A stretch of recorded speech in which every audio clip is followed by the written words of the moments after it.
Morjesta kaikki! Tällä videolla käydään läpi muutama Snowcrossin turvallisuusohje.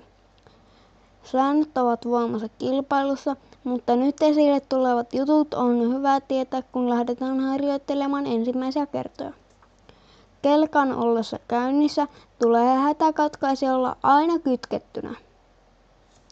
Varikkoalueella tulee kelkan alla ja huoltoauton moottorin alla pitää varikkomattoa. Vähintään 6 kilon sammutin tulee olla saatavilla.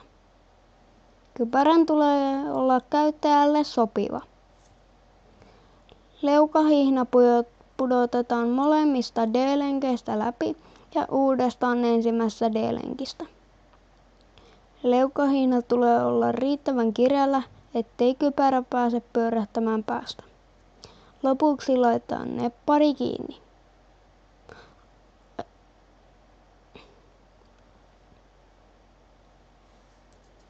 Ajolasit on radalla pakolliset.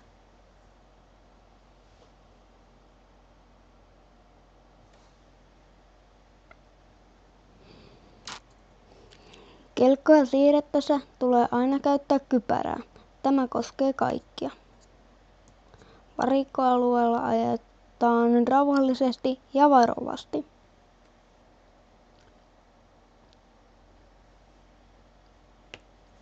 Radalle mennään järjestyksessä ja katsotaan, että radalla on tilaa.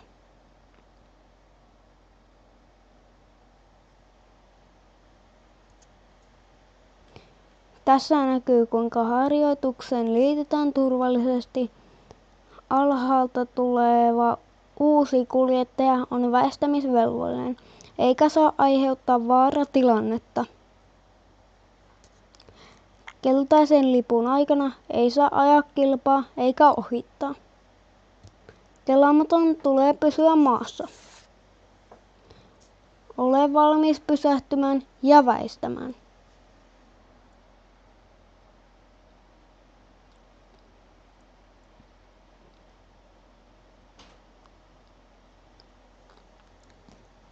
Keltainen lippu on voimassa lipulta lipulle, eli harjoituksista tai kilpailua saa jatkaa, kun lippumies ei lippua näytä.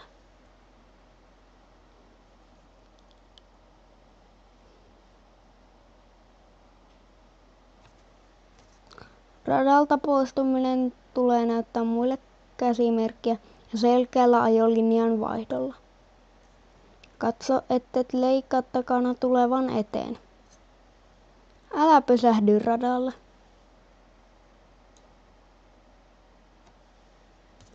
Ole reilu ja kunnioita kilpakaveria.